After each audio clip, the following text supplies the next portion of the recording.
going on, guys? It's Tyler, Clean Cut Lawns. Hope you're all doing well. If you haven't been in this channel before, consider hitting that subscribe button. Today what we're going to be doing is putting out our winter fertilizer. What we're going to use here, I'll show you. I'm going to be using this green Charger 3208 right here. We're doing fescue. You see 32% nitrogen, 8% potash, and we're going to put it out at about 3 pounds per 1,000 square feet or so. Hopefully it'll help green up that fescue grass. But we're in the middle of North Carolina doing this. So, and what we're going to be using, this thing right here, this SCAG TURFSTORM. Been using it all day, got one more to do. So let's go get set up, and then we're going to put out some of this fertilizer.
Bit of the TURFSTORM. Now, this ain't the whole yard, just the backyard. It's actually my personal yard, but if you want some details on it, you know, obviously here's the hopper.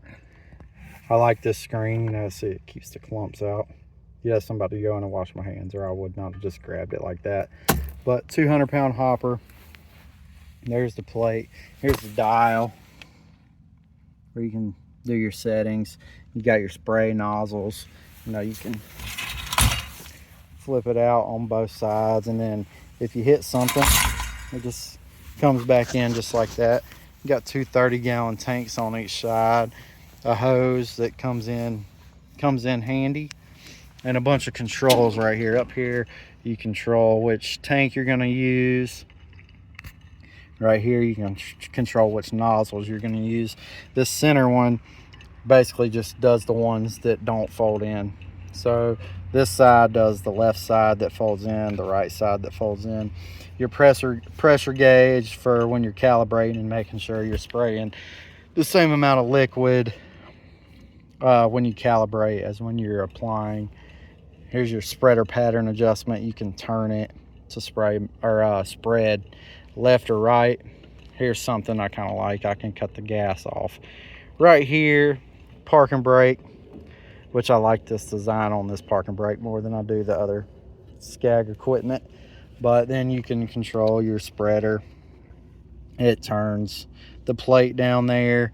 Your sprayer will turn it on, and your foamer to where that's something separate, the foamer. But if you turn it on, then you can you know, mark where you're spraying and your spread pattern and stuff.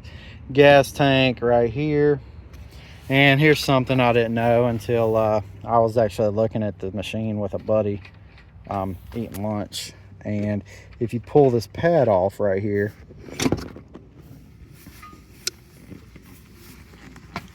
it gives you a whole bunch of approximate calibrations for spraying and for spreading, which is very, very convenient.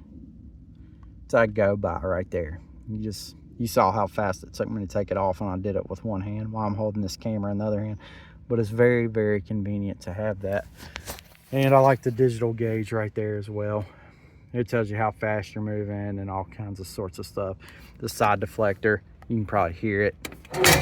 Down, up, hopper gate, pull it up, and there comes your granules out.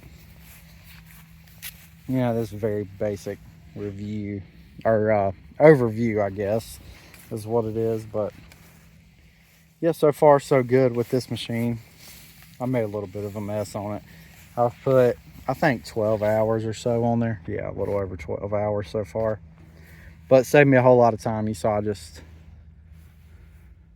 put fertilizer out on this yard, and it took, I think the video time said 1 minute and 43 seconds.